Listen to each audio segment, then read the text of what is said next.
You can see the AFRs. Oh no!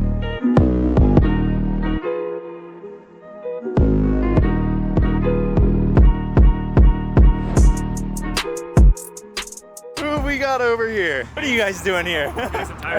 We got Kat here as well, or BMS JB4 Tuner M2. Shout out to Tony's Tires, coming in clutch today, doing all three of the cars.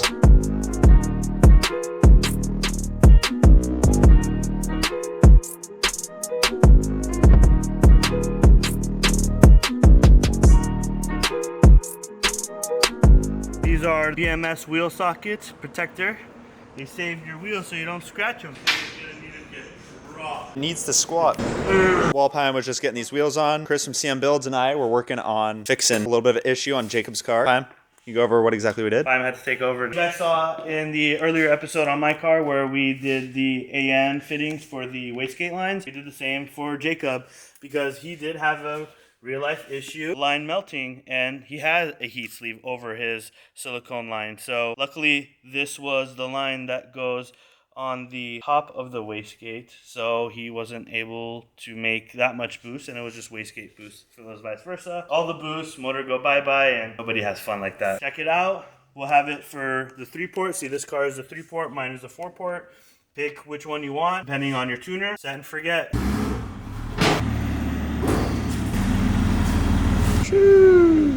Welcome back everyone, Kenneth Berger Motorsports. This is episode 4 of our M340i race car build, the road to 1200 wheel horsepower. Payam is over here torquing down our beadlocks as you saw at the beginning of this video. They got loose again, man. You gotta Loctite this shit. Unfortunately, our dyno had its third break, thanks to DynoJet's horrible design. Sheared off its rear dowel pins yet again. This DynoJet has the reliability and functionality of an S55 crank hub, and DynoJet has been absolutely useless when it comes to technical support.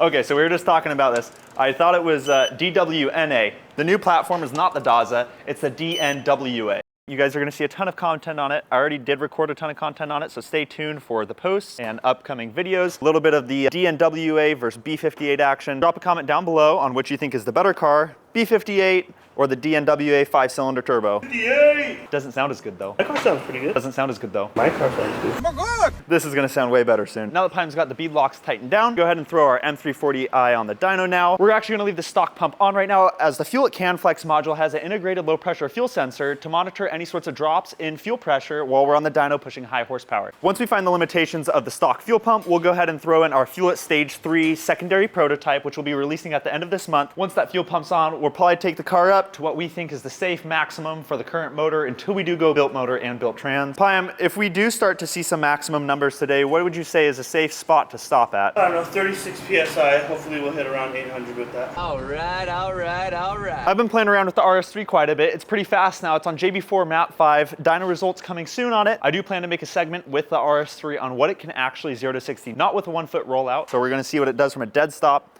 I'm thinking it can go 2s. Payam doesn't believe it, but the car moves out from a dig, so we'll see. Pulling in the M340 right now as Payam guides me. Let's get this hood popped and strap down.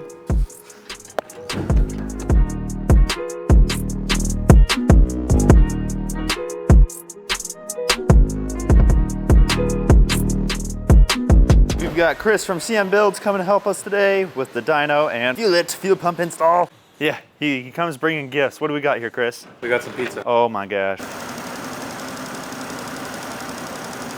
You're gonna check alignment here, make sure this thing isn't getting all wonky on us. Make sure she doesn't shift side to side. The car is strapped down properly. We are ready to go. We calibrated it. Let's see what this car makes tonight. Everyone cross your fingers. Hope this motor holds together for us as we're not quite ready to build this thing yet. We'd like to see it perform on the stock motor, stock trans for quite some time, but time will tell. The car does have 105,000 miles on it. This will be one hell of an interesting video. See if we can keep her together. Payam, go ahead.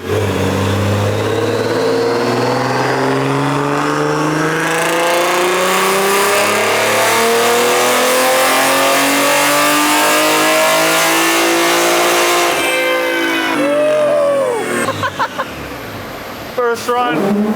445 wheel horsepower. Chris called it. I told you. We were all making bets on what we think it was going to do on wastegate. That's about 14, 15 pounds of boost, 445 wheel horsepower. Payam and I guess more so around like the 410 area. Chris, on the other hand, 4.5 wheel horsepower off. This car is on a Burger Motorsports back-end flash for a single turbo kit. This graph looks phenomenal. So that 445 wheel is pretty interesting. I'm not necessarily the expert on this stuff. These two are, so I want them to kind of go over and educate me on why this car made more power at 15 pounds of boost than what a stock turbo would do at 15 pounds of boost. Payam? PSI is basically what they're always fascinated about, and they don't understand that PSI is a measurement of restriction, not flow. So this turbo flows a lot more air at lower boost or higher boost compared to the stock tiny turbos, and that is the key element here and why we're making so much more power, less heat, better IATs because of the lower boost. The turbo is efficient. This turbo, since it's so big, it really shines at 30 plus PSI is when we start getting into the efficiency range. You can make more power at the same boost. Eventually, you get to a limit where the head is the restriction. What I experienced on like the N54 when I was doing testing back with Terry like 10 years ago, we noticed that once you hit a certain boost threshold with a turbo, assuming that it can flow that much, like a 62, 66 at 30 PSI and a 68, 70 at 30 PSI will make about the same power. But once you start going higher and higher in the boost, you'll start seeing the tapered end on the 62, 66, while the 68, 70 will just keep going and making more power as boost goes up. All right, we're doing a 17 PSI run next.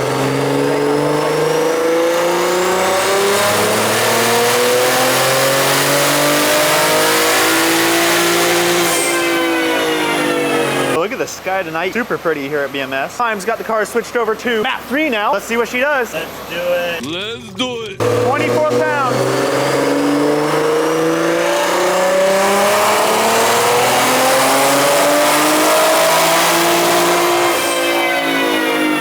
614 wheel horsepower and 574 torque from 24 pounds of boost on our M340. So Payam just ran map 4 on the car, 28 PSI, and I got something to show you. As you can see, we have a huge drop up top. This is our first sign of a big fuel pressure drop. We're gonna add in some PI, see if we can save that low pressure fuel pump a bit from crashing, try and make some more power with the stock low pressure fuel pump. If we can't, we'll go ahead and start the install on the fuel at stage 3, because this is no bueno. All right, Payam, what are we seeing here? I'm looking at the data log right now to see what was going on, and I'm looking at the high pressure fuel is dropping right now. Low pressure is dropping as well, but we're gonna add some more PI to offset it, and hopefully we can balance that out, but I believe this is the limit right now.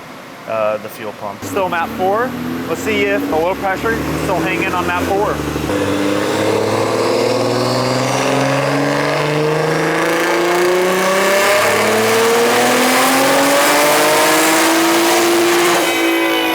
Hung in there.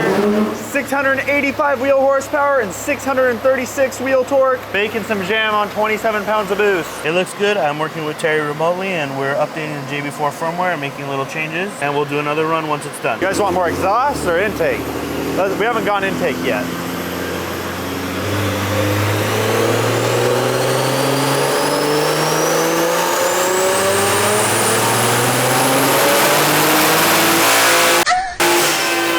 Ooh, ooh, ooh, ooh, ooh. 733 wheel horsepower and 686 wheel torque on 32 pounds of boost, map 5. We're at the limits of fuel. It's on E70 right now. You can see the AFRs. Oh no! I'm in danger! Time to put in our stage 3 fuel pump. Chris is just out here balling. Yeah, let's get some B-roll. Yeah, BMW, dude. Bro, they're BMW Pumas. What the f? No, I never noticed that. All right, so we're up to about 726 wheel horsepower, running into a bit of an overboosting problem. Payam, go ahead and give us the rundown of what's going on. Because I set 1 bar springs in here, I was thinking of the built motor time. I should have put 0.6 bar, which is 8 PSI. Targeting 28, we're hitting 30 PSI right here, and it is exactly time to change the fuel pump. So right now, low pressure is hitting 55 up top, while it should be at like 67, 70. We'll go ahead and swap this to a 3-port max solenoid, so we have better boost control up top and resolution, and we'll be changing out the fuel pump right now, and we'll get back on the dyno. It's just 2 little torques or bolts. What we're talking about is back here. I'm just a girl. This is the fuel pump. Get some blinker fluid. Wait, what's this though? Isn't this what? This is the max solenoid. This is what controls the boost on the wastegate. Payam, maybe talk about how it works for the people that are at home, maybe trying to learn about cars and don't really know. So we're swapping it out to the 3-port. Okay. so we have more resolution and boost control because we're using high spring rates right now. Switching from 4 to 3. Yes. How does that like translate? Because it sounds like if you want more, I would think that 4 is more. Yeah, right? definitely. So 4 is more. 4 we're able to do 6 times the spring rate. With a 3-port is only 2.5. But Okay. since I already put high spring pressure in there, it's better for the 3-port. I was thinking of this being in the built motor, and I was like, oh yeah, we're gonna boost like 50, 60 PSI. I forgot we're not gonna do that right now. So we got some time until we get to that built motor process. Write that down, write that down. Write that down, write that down! Time to make some new, son of a it's a half inch. Time to spit it out. It's a half inch. That's what she said. Because we're switching out to the 3-port, I need to make one adjustment to the line, and thankfully we have a plethora of fittings and lines here. It's very easy for us to make what we need right on the spot. Don't need to wait for anybody. So we're out of fuel. We're officially out of fuel. Why don't you put more gas in it when you're out of fuel? Like, that's the wrong kind of fuel that I'm out of. I'm just gonna go ahead and start the install on our fuel. Money. Money? Is that a joint?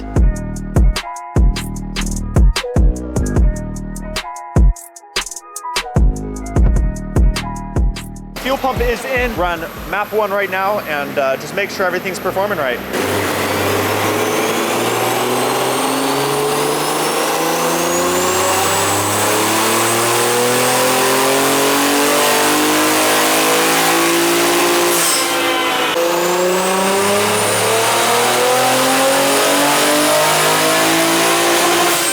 Just ran map 4, threw down 704 wheel horsepower and 610 wheel torque. Graph is looking really solid right now.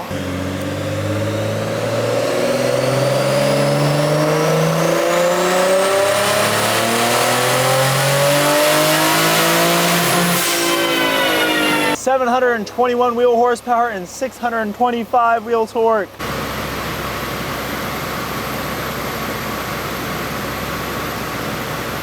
It is 12:22 in the morning. Happy birthday to Kat. Happy birthday. The next day.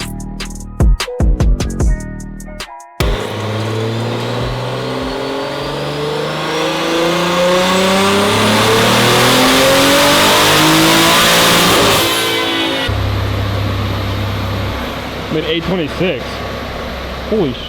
Yeah, not bad. Final numbers are in after we installed the 7275 KLM kit with the JB4 port injection spacer and the port injection kit. We maxed out the stock low pressure fuel pump. We made 32 PSI, 764 wheel. This is on an E50 blend. We ran it through the maps just so we can see how much boost and power we make incrementally. And then on the stage 3 system, we upped the E85 content to get to E75, and we maxed it out at 36 PSI, 826 wheel. Right here you can see the fuel cut at 764 on the graph. It got leaned out. You know, we've seen people push around 1,000 horsepower in a stock block, but we'll reserve that for when I actually have the intake manifold on and possibly change up the fuel system to a stage 4 where we have a return system. That's what we'll do at the next episode. Don't forget to like, comment, and subscribe.